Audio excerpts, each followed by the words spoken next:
Made to order po kami, kahit isang piraso lang po yung orderin nyo. Lulutuan ko po kayo ng bago. Hindi po tayo nagdo-double pride. Kaya binabalik-balikan po talaga nila ako. Sabi nga nila, worth to wait. Nag-start po ako 2016 to 2017. Naging helper po ako ng tita ko sa Santiago Isabela po. Yung Marisas Ilocos Empanada. Tinutulungan ko lang po siya every time na meron pong food praise sa kanila. Naisip ko pong dalhin dito sa Tansa. Nagpaalam po ako sa kanya kung pwede po ako magtayo ng business na katulad ng sa kanya, dahil yung sa kanya po ay talagang mabenta din po sa Isabela. Pumayag naman siya dahil mas gusto nga niya para meron akong sariling business. Then 2018, nag-start po ako dito. Doon na po siya nakilala. Marami pong challenges. Kumbaga, bago ko po pasukin tong negosyo na to, nagdadalawang isip pa ako kung itutuloy ko or hindi. Kasi nga, baka mamaya malugig. Ginawa ko na lang, kung hindi naman papatok, tatanggapin ko po. Kaso po, biniles po tayo ni Lord. Nakilala po tayo. Made to order po kami, kahit isang piraso lang po yung orderin nyo. Lulutuan ko po kayo ng bago. Hindi po tayo nagdo-double pride. At saka, kaya hindi siya mamantika sa loob kasi walang taba. And araw-araw po, bago po talaga yung meat namin. Kaya masasabi kong nagsaserve talaga ako ng quality na Ilocos Empanada. Sinasabi ng mga customer po ay hindi po talaga siya nalalayo sa lasa ng Ilocos Empanada, sa Ilocos po talaga. Kaya binabalik-balikan po talaga nila ako. Sabi nga nila, worth to wait. Kumbaga, okay lang maghintay, at least masarap po ang hinihintay nila. Marami na rin akong naging customer na from Ilocos. Meron po kaming 6 variant ng Ilocos Empanada. Since 2018, nag-start po ako ng price sa Ilocos Empanada ng 60 pesos. Until now po, same price pa din po, hindi po ako nagtataas. Nakakailan po kayong empanada sa isang araw? Pinakamababa po natin 240 pieces po. Ang pinakamataas po natin 350 pieces. Mga 5 hours lang po or 6 hours. Ako po si Resty Santillan, ang may-ari po ng Restis Ilocos Empanada. Maraming salamat po sa ka-empanada po natin. Sumusuporta at walang sawang bumibili po ng Restis Ilocos Empanada. Hindi lang po sa Tansa or hindi lang po sa Cavite. Maraming salamat po sa mga dumadayo po talaga na malalayong lugar para matikman po nila ang Restis Ilocos Empanada. Sa mga gusto pong matikman ang Restis Ilocos Empanada, niimbitahan ko po kayo na bisitahin po ang Restis Ilocos Empanada. Located po kami sa 024 San Francisco Street, Poblacion 2, Tansa, Cavite. Or nasa Waze po tayo or Google Map na Restis Ilocos Empanada po. Open po kami 10 a.m. to 6 p.m. po. Check nyo lang po yung page naming Restis Ilocos Empanada.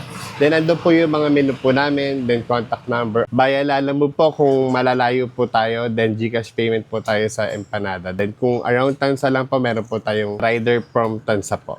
Everyday po talaga, lagi pong sold out. Kaya kung maaari po, agahan nyo na po ang punta dito. Ito po yung longganisa, more on meat, wala po siyang halong taba. Then, more garlic, pepper, and suka po ng Iloco. Then, ito po ang papaya with munggo. Yung iba ayaw ng munggo, pero kakaunti lang yung munggo niya. Then, luto na din po yan. Sa bigas po, kami po mismo ang nagpapagiling. Lahat po ng ingredients nyo kayo yung gumagawa? Yes po. Bali, homemade po lahat kami. Puro pamilya ko po ang nagagawa. Ito naman pong gagawin ko ay ang overload with cheese. Ito pong longganisa namin, homemade din po siya. 4 pong slice na keso. Then may palatandaan po kami kung ano po yung may keso at saka wala po. Bali, tinutupi po namin siya. 5 minutes po, luto na po siya. Bali, ang niluluto lang po natin dyan ay yung egg po. Dahil lahat po ng ingredients ay luto na po. Pag nasa food fair po kami, yung 4 na oras, nakaka 300 plus na po ako. Kahit anong daming tao.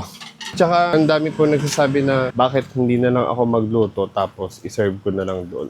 Ayoko naman ng ganun. Kasi double fry pa yun. Yun po yung cost ng bakit mamantika po yung loob ng empanada.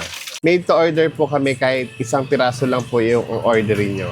Lulutuan ko po kayo ng bago. Hindi po tayo nagdo-double pride. Kaya binabalik-balikan po talaga nila ako. Sabi nga nila, worth to wait. Nag-start po ako 2016 to 2017. Naging helper po ako ng tita ko sa Santiago Isabela po. Yung Marisas Ilocos Empanada. Tinutulungan ko lang po siya every time na meron pong food praise sa kanila. Naisip ko pong dalhin dito sa Tansa. Nagpaalam po ako sa kanya kung pwede po ako magtayo ng business na katulad ng sa kanya, dahil yung sa kanya po ay talagang mabenta din po sa Isabela. Pumayag naman siya dahil mas gusto nga niya para meron ako akong sariling business. Then 2018, nag-start po ako dito. Doon na po siya nakilala. Marami pong challenges. Kumbaga, bago ko po pasukin tong negosyo na to, nagdadalawang isip pa ako kung itutuloy ko or hindi. Kasi nga, baka mamaya malugi. Ginawa ko na lang, kung hindi naman papatok, tatanggapin ko po. Kaso po, biniles po tayo ni Lord. Nakilala po tayo. Made to order po kami kahit isang piraso lang po yung orderin nyo. Lulutuan ko po kayo ng bago. Hindi po tayo nagdo-double fried. At saka, kaya hindi siya mamantika sa loob kasi walang taba. And araw-araw po bago po talaga yung meat namin. Kaya masasabi kong nagsaserve talaga ako ng quality na Ilocos Empanada. Sinasabi ng mga customer po ay hindi po talaga siya nalalayo sa lasa ng Ilocos Empanada sa Ilocos po talaga. Kaya binabalik-balikan po talaga nila ako. Sabi nga nila, worth to wait. Kumbaga, okay lang maghintay, at least masarap po ang hinihintay nila. Marami na rin akong naging customer na from Ilocos. Meron po kaming 6 variant ng Ilocos Empanada. Since 2018, nag-start po ako ng price sa Ilocos Empanada ng 60 pesos. Until now po, same price pa din po, hindi po ako nagtataas. Nakakailan po kayong empanada sa isang araw?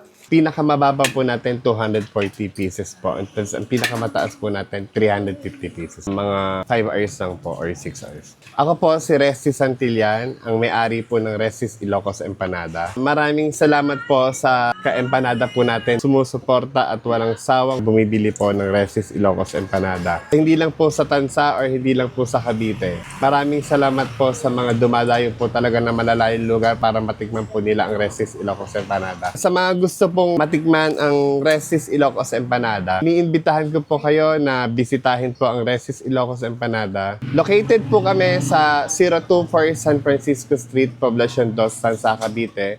Or nasa Waze po tayo or Google Map na Resty's Ilocos Empanada po. Open po kami 10 a.m. to 6 p.m. po. Check nyo lang po yung page naming Resty's Ilocos Empanada. Then, andun po yung mga menu po namin, then contact number. Bayalala mo po kung malalayo po tayo, then Gcash payment po tayo sa Empanada. Then, kung around Tansa lang po, meron po tayong rider from Tansa po. Everyday po talaga, lagi pong sold out. Kaya kung maaari po, agahan nyo na po ang punta dito. Ito po yung longganisa, more on meat, wala po siyang halong taba. Then, more garlic, pepper, and suka po ng Ilocos. Then, ito po ang papaya with munggo. Yung iba ayaw ng munggo, pero kakaunti lang yung munggo niya. Then, luto na din po yan. Sa bigas po, kami po mismo ang nagpapagiling.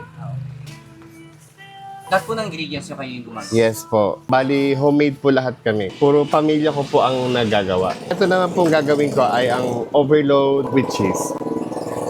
Ito pong longganisa namin, homemade din po siya. 4 tong slice na keso. Then may palatandaan po kami kung ano po yung may keso at saka wala po. Bali, tinutupi po namin siya. 5 minutes po, luto na po siya. Bali, ang niluluto lang po natin dyan ay yung egg po. Dahil lahat po ng ingredients ay luto na po. Pag nasa food fair po kami, yung 4 na oras, nakaka 300 plus na po ako. Kahit anong daming tao. Tsaka ang dami po nagsasabi na bakit hindi na lang ako magluto tapos iserve ko na lang doon. Ayoko naman ng ganun. Kasi double fry pa yun. Yun po yung cost ng bakit mamantika po yung loob ng empanada.